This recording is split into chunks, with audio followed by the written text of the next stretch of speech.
नमस्कार बंधु आज निजुक्ति सूचना को आपण मानक स्वागत। आज निजुक्ति सूचना रही केबीएस आउ एनबीएस रे टीचिंग एवं नॉन टीचिंग पोस्ट रे बहुत गुड़िए वैकेंसीज। दर्शक बंधु यह आपण सुवर्ण सुजोग अटे। 14,667 पोस्ट वैकेंसीज रिलीज होती टीचिंग और नॉन टीचिंग पोस्ट रो वैकेंसी रही। दर्शक बंधु सबुठ बड़ कथा यह जे आपण सीटी किंबा बीडी न करथिले मध्य आपण माने आवेदन करें। दर्शक बंधु जदि आपण मैंने इंटरेस्टेड अच्छा चलते देखा ए टोटाल पोस्ट केते रही, एप्लिकेशन फी कौन रही, बयस सीमा कौन रही, शिक्षागत योग्यता कौन रोचे, दरमा केते मिलिबो, सिलेक्शन प्रोसेस किपरि, आवेदन शेष तारीख कौन, किपरि आवेदन करे, ए सब डिटेल्स वीडियो देखे नवा। तो बंधु ऑर्गेनाइजेशन नेम होची केंद्रीय विद्यालय संगठन केवीएस एवं नवोदय विद्यालय समिति एनबीएस तरफ विज्ञप्ति आपन जारी होची। पोस्ट नेम होची टीचिंग एवं नॉन टीचिंग पोस्ट पे बहुत गुड़िए वैकेंसीज बाहर। आपन जो पोस्ट पे इंटरेस्टेड अच्छा से पोस्ट पे आवेदन करें। आपन देखि पारछन्ते यार एडवर्टाइज नंबर, यह जॉब कैटेगरी विषय जदि कहबा ताहले यह सेंट्रल गवर्नमेंट जॉब अटे।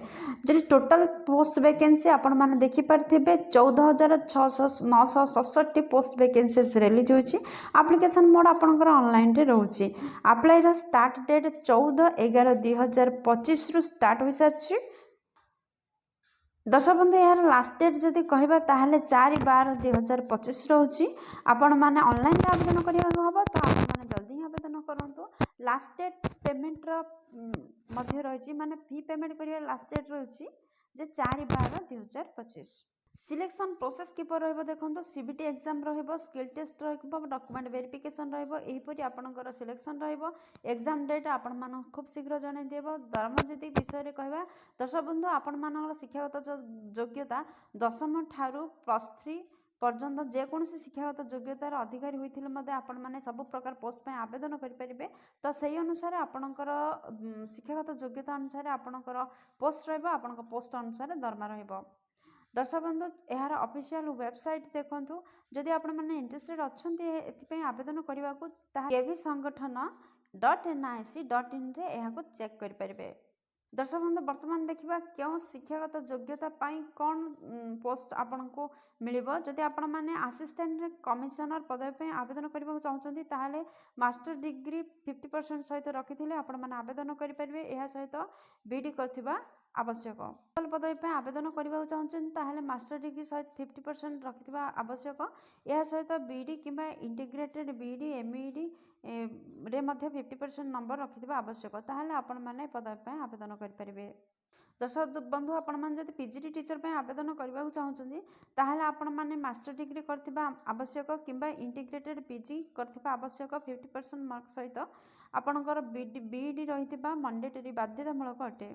दर्शक बंधु जदि आपण माने टीजीटी टीचर पे आवेदन करबा चाहउछंती ताहाले आपण माने ग्रेजुएशन 50% रे रखिथिबा आवश्यक अति कम रे। आ पीडी सहित सीटीटी प्रिफरेट करथिबा आवश्यक, जाफल आपण माने टीजीटी टीचर पे आवेदन करि परिबे।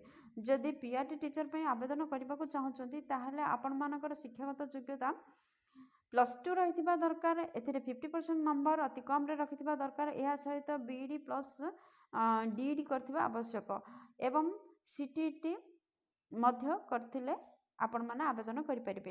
यदि आम एज लिमिट विषय कहबा आपनकर सर्वनिम्न बयस 18 वर्ष एवं सर्वाधिक बयस 50 वर्ष होइथिले आपण माने एही पदवी पे आवेदन करि परिबे। माने आपण माने जदि साधारण केस रु आछंती आपनकर बयस निहाती भाबरे 50 वर्ष मध्य होइथिबा आवश्यक। एहा व्यतीत गवर्नमेंट नियम अनुसार ओबीसी कैंडिडेट मानक पय 3 वर्ष, एसटी एससी पीडब्ल्यूडी एवं एक्स सर्विस होल्डर मानक पय तो आपण मानक पय 5 वर्षर एज रिलैक्सेशन रहउछि। ए पृष्ठ देखंतु पोस्ट नेम एवं पोस्ट रो टोटल पोस्ट केते रही। जदि आपण माने असिस्टेंट कमिश्नर पदवी पे आवेदन करबा चाहउछंती ताहाले 8टी पोस्ट वैकेंसीज रही। प्रिंसिपल पदवी पे 134टी पोस्ट वैकेंसीज रहिथिबा स्थले 22 प्रिंसिपल पदवी पे 58टी पोस्ट वैकेंसीज रही। दर्शक बंधु पीजीटी टीचर पे जदि आवेदन करबा चाहउछंती ताहाले 1465टी पोस्ट वैकेंसीज पीजीटी टीचर मानक पय रही। दर्शक बंधु टीजीटी टीचर पे आवेदन करबा जदि चाहउछंती ताहाले आपनकर जदि आपण माने टीजीटी टीचर पे आवेदन करबा चाहउछंती तापरे आपनकर पोस्ट वैकेंसीज कोन रही देखंतु 2794टी पोस्ट वैकेंसीज रही।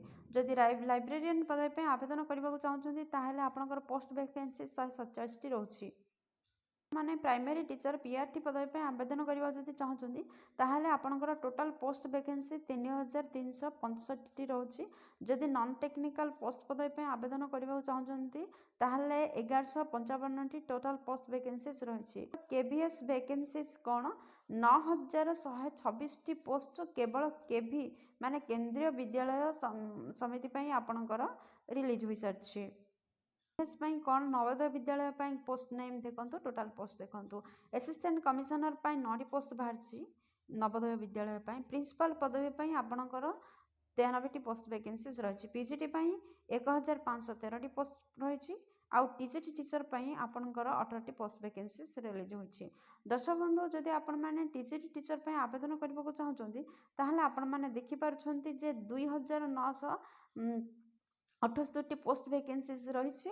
आउ नॉन टेक्निकल बा नॉन टीचिंग पदवी जदि आपण मैंने आवेदन करने चाहते 787 पोस्ट वैकेंसीज रिलीज होती। जदि टीजीटी थर्ड लैंग्वेज टीचर आवेदन करने चाहते ताहले 443 पोस्ट वैकेंसीज रिलीज होती। एहीपरि नवोदय विद्यालय समिति 5841 पोस्ट वैकेंसीज रिलीज होती। आपण मैंने असिस्टेंट कमिशनर प्रिंसिपल किंबा वाइस प्रिंसिपल पदवी आवेदन करने को चाहते जदि जनरल कास्ट कि ईडब्ल्यूएस आउ ओबीसी कैंडिडेट होती ताहले 2800 टंका एप्लिकेशन फी रोचे।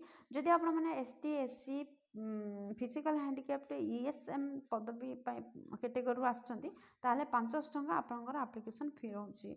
दर्शक बंधु वर्तमान देखंतु जदि आपण मैंने टीजीटी टीचर किंबा पीआरटी टीचर आउ पीजीटी टीचर आवेदन करने चाहते किंबा लाइब्रेरियन एई किंबा एओ एसओ जेआर ट्रांसलेटर एसब पदवी आवेदन करने जदि चाहते ताहले आपनकर एप्लिकेशन फी 2000 टंका रोचे।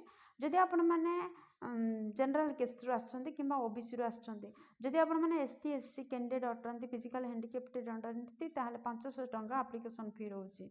जदि आपण मैंने SSA steno JSA lab attendant MTS एसब पदवी आवेदन करने इंटरेस्टेड अच्छे ताहले आपण मानक 1700 माने 1700 टंका रोचे एप्लिकेशन चार्ज। जदि आपण माने जनरल किंबा ओबीसी किंबा ईडब्ल्यूएस होइतबे जदि आपण माने एसटी एससी किंबा फिजिकल हैंडिकैप्ड अच्छे ताहले 500 टंका चार्ज लागुछि।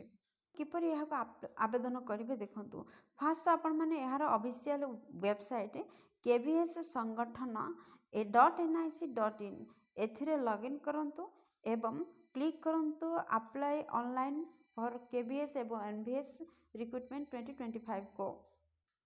दर्शक बंधु सिलेक्शन प्रोसेस किपर रोचे देखंतु फर्स्ट आपनकर कंप्यूटर बेस्ड टेस्ट रोची सीबीटी टेस्ट तापर स्किल टेस्ट रोची तापर आपनकर डॉक्यूमेंट वेरिफिकेशन रहिबो तापर फाइनल मेरिट लिस्ट बाहरिबो।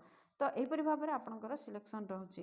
वर्तमान देखिबा आपनकर जो एग्जाम पैटर्न रही ताहा क्यों सिलेबस आधार रे रही। कंपोनेंट ऑफ द टेस्ट देखंतु पार्ट 1 रे आपनकर जनरल अवेयरनेस आउ करेंट एफआईआर रु 20 क्वेश्चन आसीबो 60 मार्क कैरी करिवो एवं आपनकर पार्ट 2 रे basic knowledge of computer operation रु 40 क्वेश्चन आसीबो 120 मार्क कैरी करिवो। आपनकर पार्ट 3 रे लैंग्वेज कॉम्पिटेंसी टेस्ट इंग्लिश रु 20 क्वेश्चन आसीबो 60 मार्क कैरी करिवो। आपनकर लैंग्वेज कॉम्पिटेंसी टेस्ट रहिबो 20 क्वेश्चन आसीबो 60 मार्क कैरी करिवो। एही परि भाव में टोटल 100 क्वेश्चन रहिबो 300 मार्क रो क्वेश्चन रो आंसर आपनको दबाको हबो। एही परि भाव में आपनकर सिलेबस रहिबो। रिलेटेड समस्त लिंक आपण माने वीडियो डिस्क्रिप्शन रे पाई परबे। दर्शक बंधु वीडियो टी भल लागिथिले लाइक शेयर आ चैनल टी को निहाती भाव में सब्सक्राइब करंती जहा फले